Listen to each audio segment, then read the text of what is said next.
Thank you all for joining us today at the Crisis Jam. We are going to be having a featured presentation from 1M4 on a mobile crisis directory. I'm very excited for that presentation, and I know it's going to be really great. And we've got Tansy McNulty with us, who will walk us through that. So again, if you're coming in, please feel free to update your name to include your organization, say hello in the chat, and make sure you're muted if you're not sharing. Let's move forward. All right, so as always, we take a look at the jam. We're almost 3,200 strong. I know we'll probably hit that today or next week. We've got 71 national organizations joining us. If you don't see yours listed, please let us know so we can make sure that you're represented.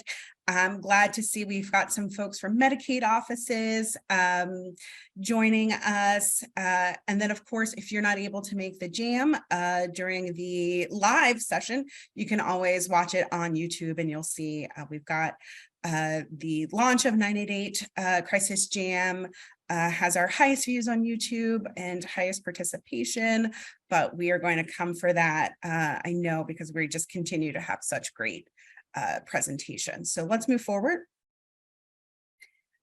And if it disappeared from your calendar, please email Karen, or you can also go to the website to download it. I had to re-download it. It fell off of mine. We want to make sure that you don't miss this information, so you can just download it there and have it reoccurring. Next slide.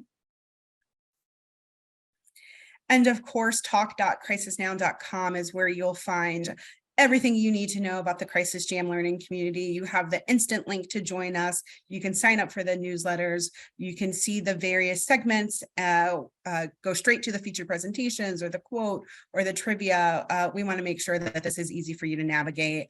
So again, that's talk.crisisnow.com. And we'll move forward. So we just wanted to highlight some news articles very quickly.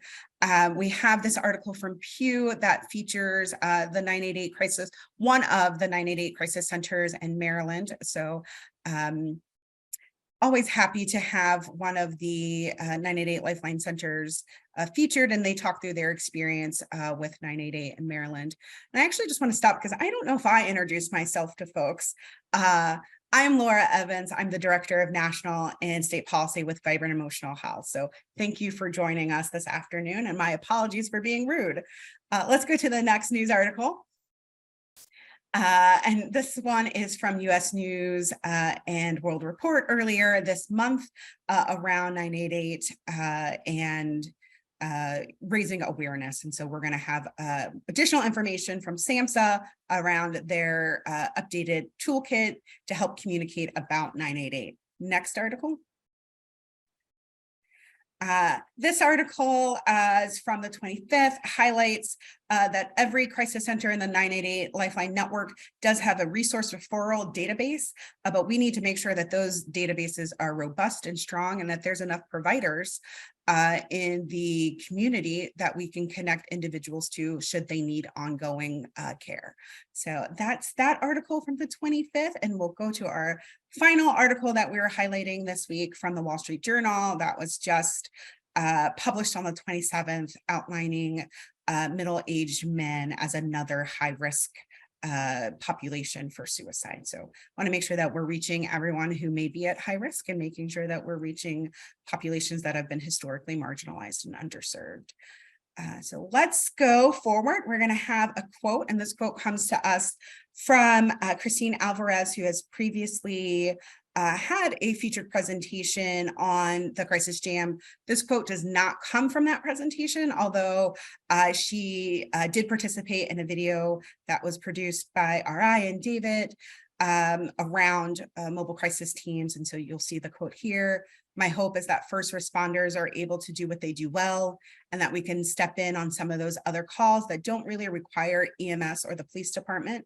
We can increase the amount of time that people are in the community and are not going into the hospital or going to jail. I think that'll be a huge success. I think that's why we're all here. We want to make sure we're diverting from inappropriate use of jails or hospitals. Mobile crisis teams are an important component of that. So with that, I will turn it over to Tansy McNulty, who is the founder of 1M4. Tansy? Good morning. Thank you, Laura, and thank you all for having me here. Next slide. So before we start, this is how we start all of our 1M4 check-ins. We do a breathing exercise to really ground ourselves and be present in our bodies and present in our minds when we're dealing in this heavy work of mental health decriminalization and promoting our own mental health. So it's kind of putting the old adage, putting your oxygen mask on before you help others. This is what we do. So we're going to do one round of box breathing. We're going to inhale for 4. We're going to hold it. And we're going to hold for 4 counts, and then we're going to exhale for 4. And if you can, exhale audibly, like to really relieve the stress that may be in your body. And then we'll hold it. Ready? 3, 2, 1. Inhale, 2, 3, 4. Hold, 2, 3, 4. And exhale audibly, 2, 3, 4. And pause, 2, 3, 4. So we do that because, like the quote says, want to breathe, want to let go, because this is the only moment that we really know that we have for sure. And we want to value it when we be present in this moment. So thank you all for having me. Again, I am Tansy McNulty, and we'll jump right in. Next slide, please. So we're going to pick up right where we left off 2 weeks ago. So the hot seat question 2 weeks ago was this: according to a report of 500,000 youth that were physically restrained in the emergency department, Black youth were blank as likely as white youth to be restrained. And it came back, of course, they're twice as likely, 100% more or twice as likely. And my question to the Crisis Jam group is, was it surprising to you? Now, for the Black community and those other marginalized groups, I seriously doubt it was surprising because, next slide, please, it aligns with another system that has disproportionately impacted Black people. Harvard School of Public Health found that Black people are 3 times as likely to be killed during police encounters as their white counterparts.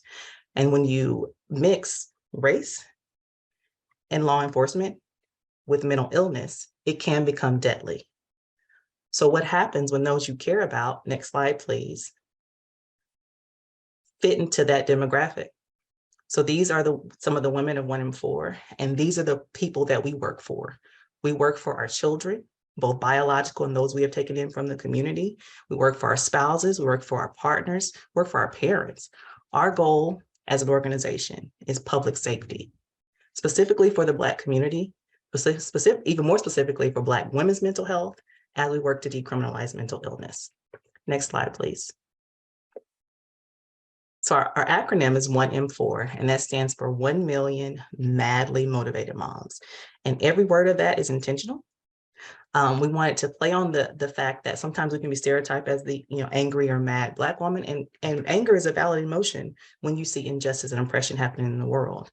But we channel that anger. We don't just let it brew or let it stew inside of us. We actually use it for actionable change. So we're a collective of Black women, mothers, and mother figures across the country who are working to end police violence by the year 2038.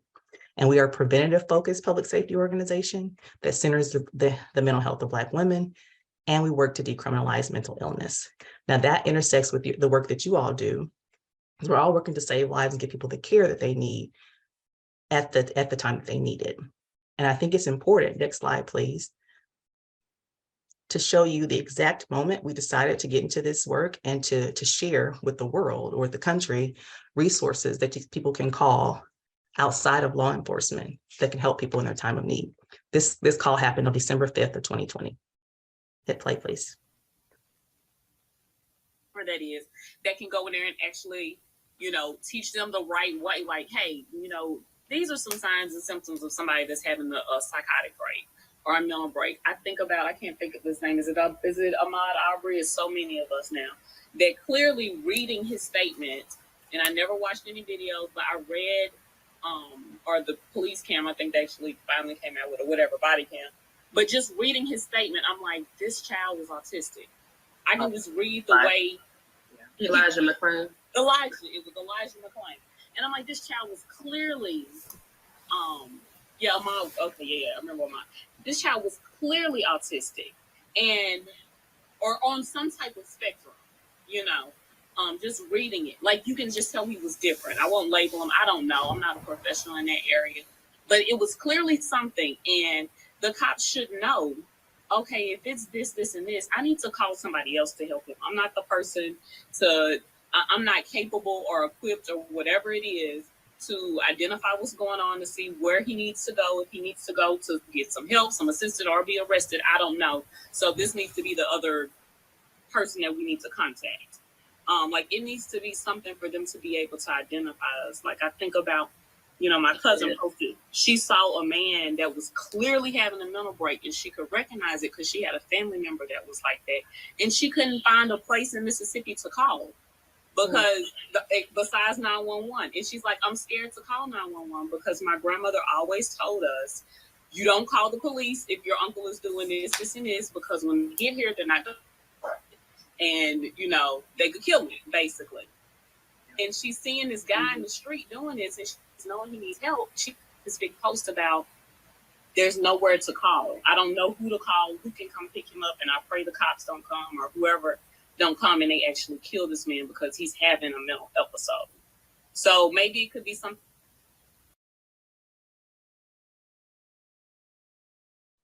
So I thought it was important to show that exact moment that we decided to give people a place to call. So keep in mind, these are moms across the country. We weren't in this space. So we really, you're correct. Go to the next slide. You're right. So we only really had one true data point back then, and that was that 25% of those killed during police encounters were people were SMI or had serious mental illness. And so we saw that and we're like, okay, so we need to give them an alternative for those that are in this type of a crisis, because we later found out that they're 10 times more likely to attempt suicide 1 year after a violent police encounter if a gun is involved or if weapons involved. So what does that do for us as mothers? It impacts our sleep patterns, gives us anxiety. We have a higher risk of having anxiety because of this worry. And as a collective, as a Black community, we have an additional 55 million poor mental health days as other groups because of exposure to police violence. And that statistic came from 2018, which was prior to the 2020 uprisings. So I can imagine it's probably a little heightened since then. So that was what the data says, but really what you heard in the clip was what we cared about. Next slide, Pete, please. What we cared about was who we were seeing, because these individuals felt like our family members. So you heard her in the call, she was talking about Elijah McClain. She highlighted Elijah, so I wanted you to see his face again. What happened to him happened back in 2019 during a police encounter.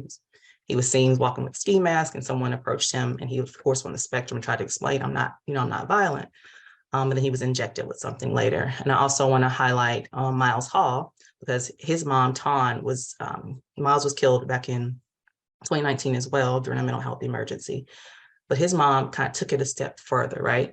She took it a step further to really partner with groups in California to help pass Assembly Bill 988, which is called the Miles Hall Act, that helps get 988 into the state of California. So it was important for us to show the faces of the people that we work for these families, so they don't impact our own families. Next slide, please. So what do you do when you're not in mental health? You just know you want to protect your children. You get to work. You become a madly motivated mom. So we got on our phones. I drafted a script. I come from corporate America. So we worked off of a script. We called the 34 mobile crisis units that we were aware of at the time. And we asked them at each call, who else do you know working in this space?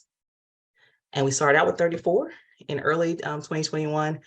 And then by mid-2021, we had over 150 mobile crisis units and co-response teams.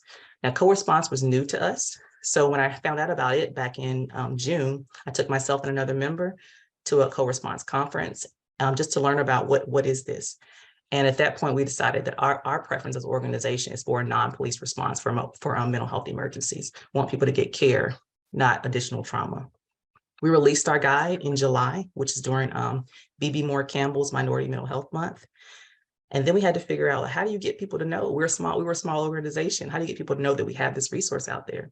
So we started to canvass the internet. So anyone who was posting clips about mental health emergencies, we were putting a blurb. We were tagging 1 and 4. Hey, come look at this guy. Use this guy. Share it with your family. And a large platform shared us from there. And then that's when the So Safe Foundation, we connected with what we consider part of our community, other people working to decriminalize mental illness. And we attended the summit last December. We will also be there next week. So if you're at the So Safe Summit, Philadelphia next week, we would love to meet you and say hi in person. Next slide, please. And this shows you the actual blurb that we use to kind of canvas the internet and how to find our guide. You can click the play button, please.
Okay. So after that large platform, they have about a million followers on their different platforms. After they share it, next slide, please. Our visits went up, right? So you see the spike in October, it went up by 1,100%, pretty much overnight. So we have a spike in October when that dropped. And then in June, we partnered with a technology company and got an additional national recognition from Black Enterprise, Attorney Benjamin Crump, Black News Network. A lot of larger platforms found us. And so year to date, since we released it last summer, we've had nearly 4,000 visits to the site. That matters to us, but what matters more to us is what happens next, the stories behind after people use our guide. And this is what was a thank you from an individual whose nephew got care down in Miami because they called a Miami crisis response team versus having to call police. He had to go to the ER, but they were hopeful at the time that he would get the care that he needs, and he has. Next slide, please. So I'll talk briefly about our partners. These are some of the strategic partners who work with 1 in 4. Of course, the So Safe Foundation, one of the leading voices in decriminalizing mental illness. Again, if you're in Philadelphia next week, we'd love to meet you. Movement Strategy Center is our fiscal sponsor. And we ran a blog with them back in July to announce to the community, the wider community, about 988. And that reached about 11,000 people, had active engagement on that blog post. Drew and Lauren Holiday invest in Black-led organizations to promote safety in Black and Brown communities. And then Angel Tech is a company we partnered with to give all of our members body cam footage or body cam software into their phones, the phones of the moms and their loved ones. So if my child is in college, he or she feels unsafe, they turn on their phone, they swipe left, and I can see and hear exactly what they're seeing and hearing. It tells me their exact location, so I can get to them and promote safety for my child, whether that's a police interaction or an interaction with any situation where they feel unsafe. And then most recently, we're partnering with Right to Be, which is an anti-harassment organization, to train people on how to be effective bystanders, to keep themselves safe, as well as those safe in the community who are being harassed. So we'll be doing 6 trainings with Right to Be, as well as with our partner Angel Tech over the next 6 months. Next slide. Lastly, anytime I have the opportunity to speak to people, I always want to amplify the cases that we as 1 in 4 support. These are the families that we stand with, that we've given micro grants to, and that we provide ongoing emotional support for. The 2 that I want to amplify for and ask for you all are the 2 at the top. These 3 men, which are 2 different cases, have been wrongfully incarcerated for over 2 decades. Terrence Richardson and Ferron Claiborne are in Virginia, and there's currently an innocence pardon petition on the desk of President Biden. So if anybody has a connection with President Biden or is in his sphere of influence, please ask him to sign the pardon petition for Terrence Richardson and Ferron Claiborne, who have been wrongfully incarcerated in Virginia. And then lastly, with Marlon Howell, he's been wrongfully incarcerated in Mississippi for over 2 decades. And we're asking the Equal Justice Initiative to stand with us on that as well. So if anyone has a connection with the Equal Justice Initiative, we would love to work with them on freeing Marlon as well. Next slide. And that's it. We thank you for your time. We know the time is valuable. We thank you for coming to speak with us, hear what we have to say, learn about our mobile crisis guide. We like to do more than just connect with you. We truly want to be in community working towards solutions that are sustainable, that can save lives and get people care. So after the call today, take a time, take a breather, and remember to call your mom because she wants to hear from you. Thank you. Thanks, Tansy. What a great presentation. And again, I put in the chat, never underestimate the power of a madly motivated mom, or any caregiver, but certainly you all are doing really great work. So I will I will move us forward to the roundtable and invite Whitney Bunce, who's the Senior Director of Public Policy with True Colors United, and of course, Vic Armstrong, who's the Chief Diversity Officer with RI International. If you all would come on camera and off mute and provide us your thoughts, comments on the presentation. Yeah, thank you, Laura and Tansy. I really enjoyed that presentation and everything that you had to say. I appreciate the resources that you're putting out there. It's definitely been a useful tool to me in the work that I have led and trying to understand this from the youth perspective, especially when we're thinking about young people and young Black and brown kids who are experiencing many of the same things, and understanding that, mobile response teams are not as readily available to them as they should be. And so trying to figure out what are the resources that they could use to avoid coming in contact with police officers that they do not trust. And so a lot of my work has previously focused on youth in general. I have currently moved into a youth homelessness role where I focus on LGBTQ young people between the ages of 16 and 24 who are experiencing homelessness. And when we think about that population, there's currently about 1.6 million young people in America that's experiencing homelessness. More than a quarter of them are experiencing mental health crises. And so what does that mean for these young people who are both experiencing layered types of social issues, and how do we get them the supports that they need without encountering or acting with the police? Some of those ways includes peer support. I saw that in the chat. Peer support models are very helpful, but there are also a lot of community-based organizations that are out there that are already doing the work. And so how do we get them the funding that they need and the right supports and services to be more accessible to the community? How do we get the right people in place to keep our young people safe? And so I appreciate Tansy because they have that work. They have started to look at these community-based organizations that are out there that does not involve the police, that can support our young people and young people in general that are experiencing mental health crises. And so again, I am just forever grateful to be in community with Tansy and 1M4 because they are a wonderful organization that's doing a lot of great things. I'll turn it over to you, Victor. Thank you, Whitney, and thank you, Tansy, for such just an incredible presentation. I did have the good fortune of being at San Jose last year, and just hearing what you were doing is just really, really inspiring. So much of what you shared really resonated with me for different reasons as we think about equity and as we think about access. And I think one of the things that immediately jumped out at me was when you shared some of the stats around disproportionately negative outcomes.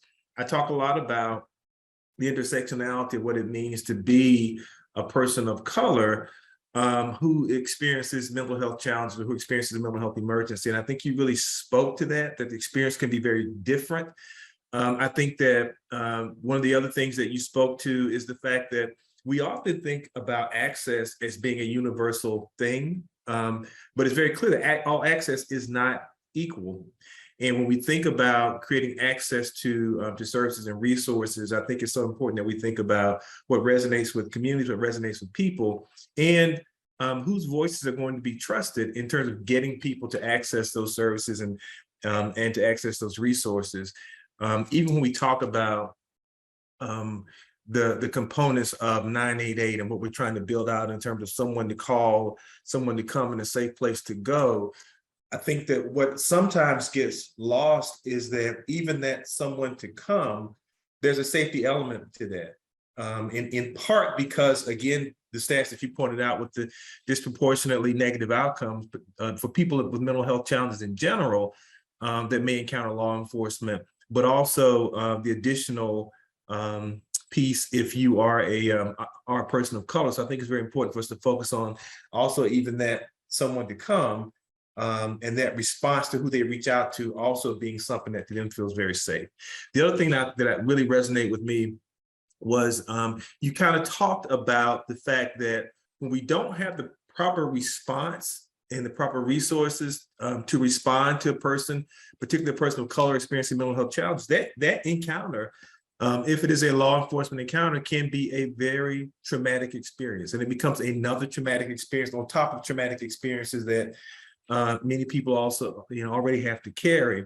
And then I think the final thing that I would point out is that I think you have hit on something extremely important by incorporating the mother's voice into the response. And I think I know speaking for the Black community, whether it's in the community, in the faith-based community, in the church, whatever it is, the mother, the Black woman, the Black female, the Black mother has always been the backbone of the community. It's been the voice, the trusted voice. And that's who we always call when you get in trouble. You want to talk to mom, you want to talk to mother. And I think the fact that you've incorporated that mother's voice is an indication of how important it is to have that, not just that evidence-informed resource, not just the evidence-based resource, but that community-informed resource. We know having moms intervene works, it creates safety, it creates connectivity, and I love what you've done with that. So thank you. Thanks. I think, Vic, you just pulled out another thread for me, because I think when we were all watching in horror as George Floyd was murdered, right, we heard him call out for his mom, to your point that, I think that resonated with even people who aren't moms, of knowing that, someone is in distress and you're looking to that person that's often a maternal figure in your life. Yeah. We do have a question in the chat, so I'll open this up. Tansy, can you talk a little bit about your work and the work that you're doing around the mobile crisis directory and how that will fit in with 988? And I know we've been in some conversations where we've talked about the role of crisis centers in diverting a majority of people from interacting with law enforcement, because they don't even need to have someone come out. But for that 2% or so for people who do need a mobile crisis intervention, can you speak to how your work and having that directory connect with the local centers? So for us, we wanted to make sure that we were able to give people one place to go to, one site or one page to go to find their local community response or mobile crisis unit. So they wouldn't be calling 911. They would have another alternative. Hopefully at some point in the future, 988 will be able to connect people to a number of resources. They can have, more 24/7 crisis response across the country. We just have a long way to go to get that, to get it where everyone in this nation has access to a crisis response team. Ideally, like you said, we want people just to be able to be de-escalated over the phone when possible through 988 or through their local response team. But for those who don't, we wanted to give them just another route, one place to come look at the guide and use it. We're hoping to make the guide better, more user-friendly through some help with some technologists. So it's less clicks when people don't like to click so much. And it's just better and user-friendly. I hope that answers the questions. The goal is to get people care in their backyard where they don't have to call. You have someone who's local to you. Perfect. Well, thank you, Tansy, for that great presentation. Thank you, Vic and Whitney, for those discussion points. And I see we have a very active chat. So, if folks want to connect with Tansy, of course, she'll be in person next week at the SOZOZA conference, but also she has put her information in the chat. So thank you, Tansy. Let's keep going because we do have a lot to discuss. And as a reminder, you can get your JAM t-shirt. Several options here, and we also have long sleeve. You can get a t-shirt for free by participating in the hot seat. So if we move forward, unless someone is very eager to hop on the to be on the hot seat, we will just open this up for the audience. So I will put out a call for any brave soul who wants that free t-shirt to raise your hand if you'd like to be in the hot seat. Going once, going twice. Okay, so then this will be an audience question. So what state did local police recently change their squad car design to include 988? This was featured in several news articles, so hopefully you all have been staying up on the news, but feel free to put your guess in. I will admit during the practice session, I got this wrong. So let's see. Let me know if the results are posted. I cannot see them. There we go. Okay, so I'm sorry. The options were Arizona, Florida, Iowa, or Wyoming. With 58%, we have an overwhelming audience vote for Arizona, 8% for Florida, 26% for Iowa, and 9% for Wyoming. Very interesting choices there. But much like the audience, I was also wrong. And if we move forward, we'll see that the correct answer is Iowa. So in Iowa City, they are now including the 988 decal on their squad cars. And the police chief, Dustin Liston, said that the addition shows the community's commitment to mental health. So certainly kudos out to Iowa. Hopefully that's something we will see more cities fall and states fall into, so that we can make sure that people know that there is a line 988 Suicide and Crisis Lifeline available for people experiencing a mental health emergency. So with that, let's move forward, and I will turn it over to Stephanie Hepburn to talk through this week's Crisis Talk article. Thanks, Laura. So I'd like to introduce Dr. Barbara Stanley, who co-developed the safety planning intervention. Dr. Stanley, can you share how adding peer support specialists can help fill in a critical gap in suicide prevention? Sure. Maybe I could just for a minute talk about how I got interested in this. And it started many years ago when we were asked to do training on safety planning for crisis hotline workers. And when we went around the country doing these trainings, and I was so impressed with how well, most of whom were volunteers, many of whom had lived experience in the groups that we trained, that how well they did safety planning, and that it was just something like a kind of an intuitive process for them. And so it seemed like a natural to me to go in the direction of developing, of deploying and seeing if peers were interested, particularly peer support specialists were interested in doing safety planning with suicidal people.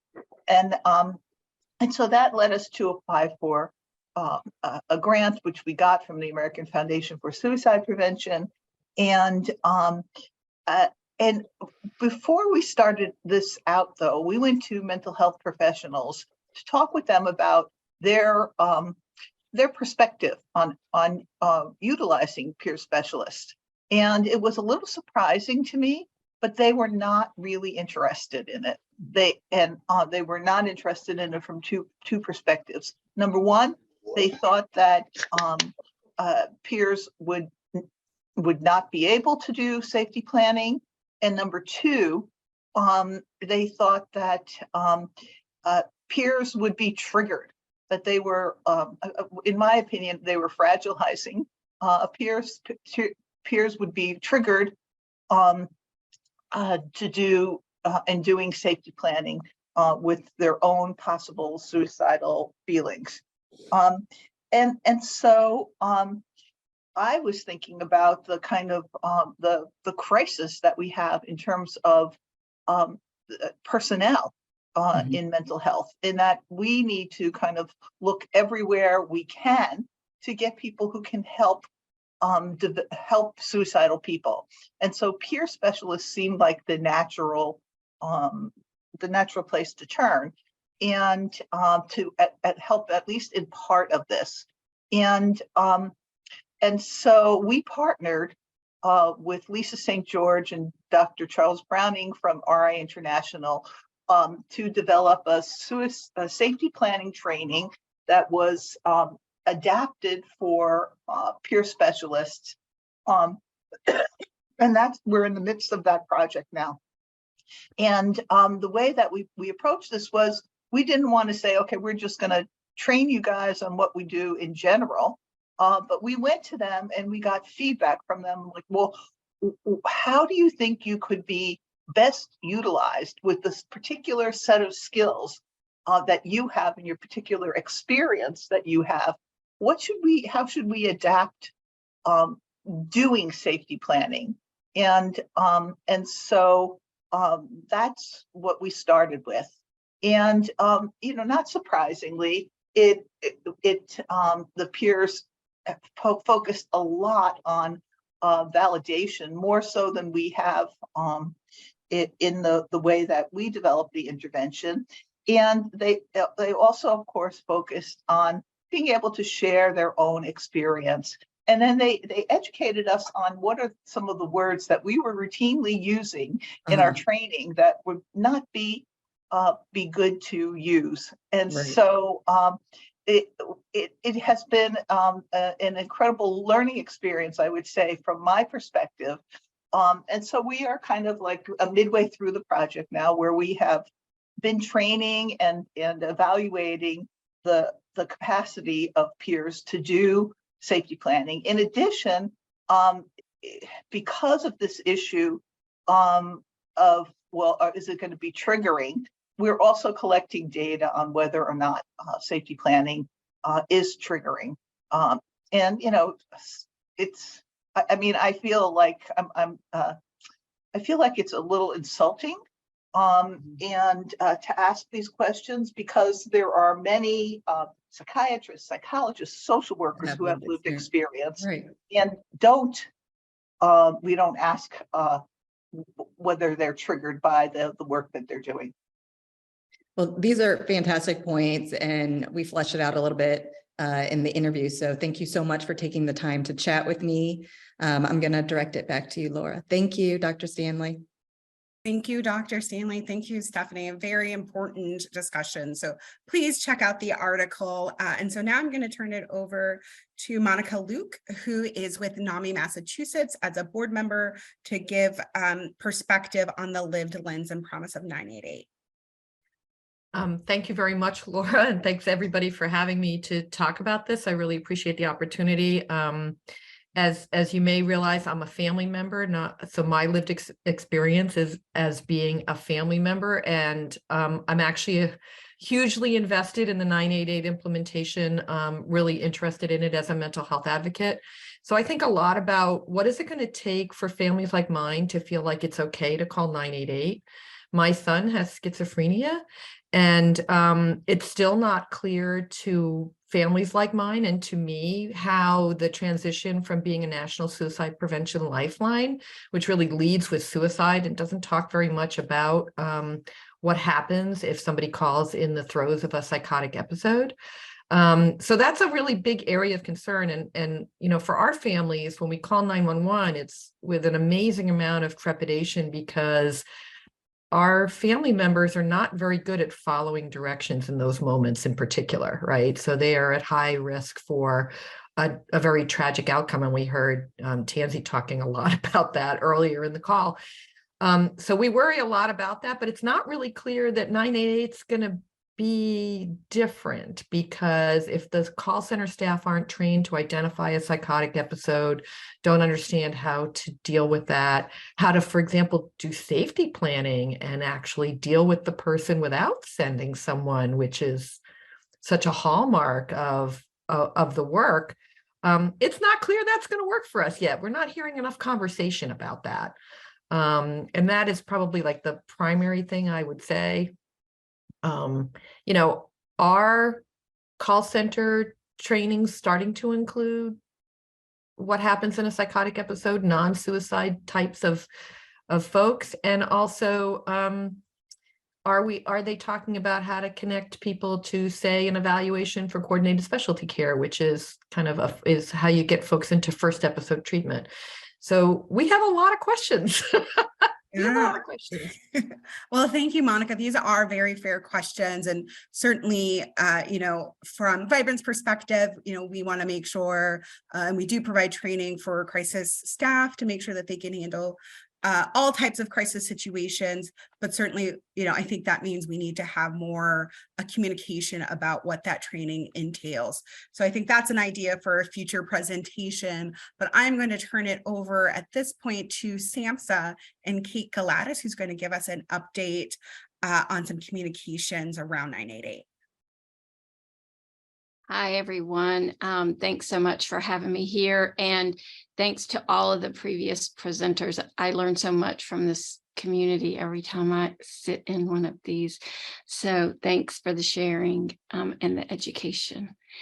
So this is just quickly, we've actually covered a lot of this, but there's a lot of 988 out and about. So love the recent University of Michigan quarterback, but also we talked about Iowa City, and there's just a lot of lifting up of the 988 message happening, and it's good to see. We need more. I think this group has heard us talk about our formative research project. So I just wanted to kind of quickly give folks an update that we have, we're actually making very good progress with it across our 6 populations at high risk of suicide. We have already conducted 60 in-depth interviews. So that's with about 10 of the audience members per group. And so that is really helpful. This information that we're getting through the in-depth interviews will help us shape the next stage of the research, which will be to do surveys across up to 400 surveys per population group. And that's where we really start, as you can see on the slide, that's where we really start understanding how our audiences think about risk perceptions and what motivating factors there are or barriers to help seeking, specifically like using a service like 988. We'll also be digging into who the influencers are. And by this, we're really not talking about social media influencers or something like that. We're really talking about the people in their community who are their go-to people for support. And so in addition, moving forward in the next couple of years, we really are looking to work with and through partners, just like we've been doing for the past year, to advance partnerships that really inform and expand the public awareness efforts we have. So we're in the year to come, we have a lot of plans around listening and learning sessions that will help inform some of our communication efforts. And we also hope to use those engagements to really help us identify and further build out a larger cohort of 988 spokespeople across the country who are familiar enough with 988 to really talk to media and do some of the other important awareness work we need. We are also looking at an enterprise risk and crisis communication plan for 988. This is important for our own office, but also for all of our funded grantees as we think about how we respond to different communication and risk, enterprise risk crises. And we're going to really be focused on supporting the needs of our 988 state, territorial, and tribal grantees around coordinated, aligned communication efforts there. Next slide. I know you guys have heard and used and visited our partner toolkit, but I wanted to flag for you guys, there's a couple of new things that we just added as in like this week. So Zach Williams, who I'm sure you all know is the son of Robin Williams, has he recorded a holiday video for us promoting 988. So you can find it on our YouTube channel. We will be lifting it up and sharing it as well. Also, we have made a lot more of our branded images available for y'all to use. Here we're really looking at expanding the representation, so we have much more diverse representation of our of audiences. And we also have, whereas our previous images focused a lot on individuals, we're now also trying to show this connection, so that you'll see some of the images with hugs and, you know, closeness. So we think that's important. Oh, one more thing on that other slide, sorry. That through Vibrant, the work with Vibrant, we are going to be doing some paid ads across Meta, Facebook and Instagram, given some donations from Meta for this. And so some of these paid digital ads are running now, but you'll see even more of them in December and January. So again, all of these efforts hoping to ramp up awareness of 988. We could really, now the next slide. We could really use your help, as all of you and your organizations are working with media, with film producers, when they often when they're covering content that can be triggering for folks, they include something about the 988 at the end, but everything's been kind of all over the place with how they've been referencing 988. So also in our toolkit, we have these end cards, and it really is, we want people to be as simple as they can in how they reference it. So if you or someone you know is struggling or in crisis, help is available. Call or text 988 or chat 988lifeline.org. So your help in reinforcing this would be great. The next slide. And then print materials. So they're very popular. You guys have helped us make sure we have things in there that are resonating. So we heard from our partners early on about wallet cards and magnets, and sure enough, they're flying off the shelves. We are working right now to really kind of get the inventory back where it needs to be. We're seeing that the only time posters are really ordered are when wallet cards and magnets are gone. So that's kind of letting us know something. The stickers are like almost out now. So we know those are very popular, but we've got a lot of those coming back. But I will say this, for those of you who are serving Spanish speaking audiences, we know that it's important that we have the materials available in English and Spanish. We know that from you. We also just know that from good communication practice, but that inventory is just sitting there. So really just doing a shout out right now to folks to make sure that people are aware that all of these materials can be ordered in Spanish, because those sets of materials are simply not moving. Coming up soon, warning signs. We're going to add material about warning signs, both youth and adult warning signs, and we're adding yard signs. And I see that there's a question about bumper stickers, and we just got a question about earlier this week about decals that folks might be able to add to their cars. So again, this is all great. We've done all of our efforts around what to put in the Samsa store have been crowdsourced. It's just interventions like the one we're having now, where we get to hear directly from you. So we will literally take these into consideration and hopefully be able to move some of this along as well. So thanks, everybody. Thank you, Kate, and thank you to the entire SAMHSA team. We're going to move forward and go to Deb Peinels for an update from NASHBID. Well, hello, thank you. What a great bunch of resources that are being produced. I'm so excited to see all that, and what a great crisis jam this has been, as always. All right, so here's our NASHBID report. Many of you are aware, but some of you might not be, that the From Crisis to Care, Building from 988 and Beyond for Better Mental Health Outcomes series has been released. It's available on both the NASHBID website as well as on SAMHSA's website. in the what we call the compendium document, there are 10 papers. This lists all of the titles that we have. They're on a variety of topics. One, just the overview of what we're trying to say this year, with really building out a network of supports for people to have to prevent crises and then have some place to turn once a crisis has happened. And that includes self-directed care, technology, supported housing, a whole host of different things. And for today, I'm going to be spotlighting, if we could go to the next slide, the 9th paper. This one is responding to and preventing crises through access, something that we talk about all the time, with a real highlight on CCBHC's urgent care, and then spotlighting Shepherd Pratt, which is an example in Maryland. I just want to thank collaborators who worked really hard to develop this resource, which is hugely helpful. The National Council for Mental Wellbeing, Joe Parks, Dorn Shuffman, and then Scott Rose at Shepherd Pratt, who worked with me on this particular paper. Next slide.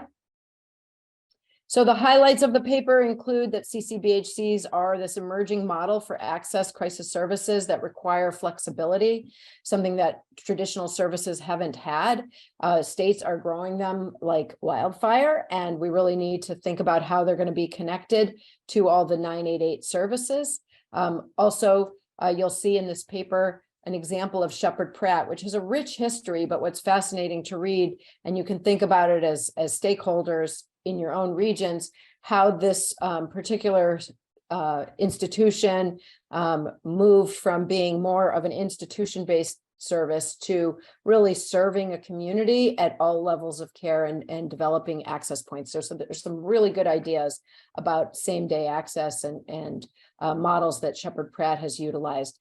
And then finally, the paper spotlights an area that I think is going to be, we're going to see growing attention on this, which are urgent care centers and clinical behavioral health services embedded in places like retail stores, your local pharmacies, your local large retail stores where people now, get their eyes checked and basic physical exams and their COVID vaccines. Now we're going to see more and more behavioral health services popping up. And these should all be considered access points for communities and linked to the 988 work. So read the paper, you'll see a lot. Let me just say a few other words about it. Remember that the SAMHSA CCBHC criteria are laid out. One of the things I found really useful as my colleagues were drafting it was it really goes into some of the details about the SAMHSA criteria, as well as how the CMS demonstrations fit in, because that can be sort of confusing for people that aren't well steeped in the CCBHC network. But remember that the CCBHCs are supposed to have an array of crisis response services, including 24-hour mobile crisis team, and then a whole host of other supports. We'll go to the next slide. Again, as I said, we're going to look at, in this paper, it demonstrates and describes urgent care and CCBHC urgent access points. I mentioned already the retail clinics. There's also a little section looking at bridge clinics, and transition clinics, something that different communities have developed. For example, after somebody's been in an inpatient setting, but they need to have a psychiatrist see them, some communities have developed what they call bridge clinics, or places where there's a hold on the calendar so that somebody can do a walk-in. And those are the kinds of things that we're going to see again more and more. And then also consultative services models, which are highlighted in other papers as well. We can go to the next slide. And so really, I just want to, again, point out that this year's theme is really helping the field think about key elements for us as individuals and the systems that we work in to move from crisis to care. It is an interconnected continuum that's part of our Beyond Beds messaging that's been around for quite a while, that we really need to think about this continuum. And we'll be highlighting other papers along the way. And I saw somebody asked if this can be posted in the chat, and we will go ahead and do that so that people have the links to this paper. So Great. Thank you very much, Laura. I'll turn it back to you. Thank you so much, Deb. This is really great information. Please go to the NASHBID website. You can access all those papers. So now I'm going to turn it over to Sarah Corcoran and Joanna Rosen. Thank you, Laura. If we can go to the next slide, we're debuting a new slide for the last month of the year for the Crisis Jam. In the interest of time, I won't go into full depth this week, but since we've got 1 month left in this Congress, we've decided to go through the different areas of the crisis care continuum that could see some funding increases or new policy shifts within the last month of the year. This is contingent on an end of year appropriations package coming together for FY23. And we'll go into this in more depth next week, but in the regional call center section here, we've got the potential funding increases that have been included in the House and Senate FY23 appropriations bills, as well as some funding that was authorized from Energy and Commerce. And there also is a Senate bill, S-2425, that offers more flexibility for the Lifeline authorizing amount. In the mobile team piece here, we've got a program that was kicked off last year in the appropriations field, the pilot mobile crisis program, as well as seeing some potential increases this year, depending on how things come together, as well as the Senate Finance Committee draft that we've talked about previously, including some funding for mobile crisis in Medicaid, as well as expansion of services for Medicare, and then the same for Medicare services through the prospective payment system, hospital outpatient department services, some coverage for crisis stabilization. And at the bottom here, just very quickly, we've got what the House and Senate bills included for FY23 for the Certified Community Behavioral Health Clinic program, as well as the Mental Health Block Grant Crisis Care Set Aside and the coordinating office within SAMHSA. So it's a lot of information here. I encourage you to go back and look at this. If you have any questions, please let me know, but I will turn it over to Joanna to speak about bigger picture and how some of these items could possibly get over the finish line, depending on how things turn out. Yeah, so just a quick budget update. I can be super quick, Laura. The continuing resolution will expire December 16th. We expect likely another continuing resolution to keep us open until Christmas, when we're hoping to have top lines from Congress and hoping to have a finalized FY23 budget before the end of the 117th Congress, before the new Congress starts in January. And Laura, I can go back to you. Perfect. Thank you, Sarah and Joanna. Looks like there's a lot of work to do in about a month for Congress. So with that, I'm going to turn to my colleague, Caitlin Davidson, who is a state policy manager within Vibrant, to give us a state update. Thanks, Laura. Hi, everyone. My name is Caitlin Davidson. As Laura said, I am a state policy manager here at Vibrant. We are getting ready to wrap up most of the state legislative sessions, so we don't have a ton to update, but a few funding pieces that we're looking at. First, in Illinois, Senate Bill 4212 was recently introduced, and this would amend the State Finance Act to direct $5 million from the general fund into the statewide 988 trust fund. And this would be a change from the currently enacted House Bill 4700, which directed $5 million from the statewide 911 fund into the trust fund. So this would just change it from the 911 fund into the general fund. Second, in Ohio, we're watching Senate Bill 357, and this bill would amend the revised code related to protective orders, background checks, and firearm transfers. But of note to us is this bill would appropriate ARPA funding, $85 million to address behavioral health workforce needs, and $90 million for crisis intervention. All right. Well, thank you, Caitlin. A lot still happening in the states as well. And with that, I'm going to turn it over to Vic. Oh, I'm sorry. I'm going to quickly run through police ride-along. If you go to the next slide, how to arrange a ride-along. If you do have one, please remember to let us know. Karen will put her email in the chat and you can let us know your experience. So I'm going to turn it over to Vic Armstrong as well for a few minutes of strong talk. Thank you. In uncertain times, in times of crisis, when we feel broken, when we are afraid, and when we feel alone and vulnerable, what we seek most is safety. We seek connection.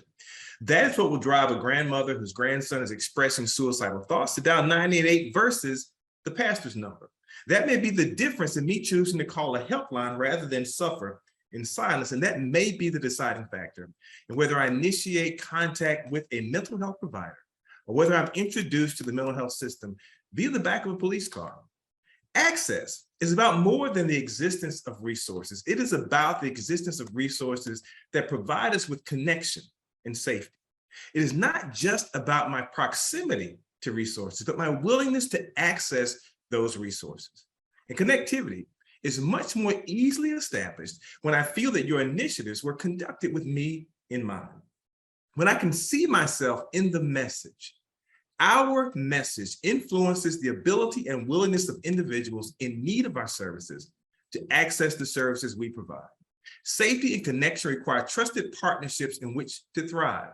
Those partnerships should be forged with trusted community members and must be built on transparent, accurate, and frequent public communications, including information about available access, disaggregated data on utilization of 988, and availability of resources are the core to earning and sustaining trust. Building trusted partnerships will require both a trusted messenger and a trusted message. Communities will want access to culturally specific materials and campaigns designed to speak directly to BIPOC communities, as well as rural communities who will often be under-resourced and heavily dependent upon the law enforcement response. Materials should be produced in English and Spanish at a minimum and contain imagery and content representative of the communities being served. People need to see themselves in the work. At the end of the day, the promise of 988 is not only a promise of a better, more efficient system, it is a promise of safety and connection for those who have been historically marginalized. And that is Strong Talk. Stay tuned for the podcast coming soon. Thank you. Thank you, Vic. Thank you, everyone, for joining us today. Great nuggets of wisdom to leave us on. So thank you for joining us, and we'll see you all next week.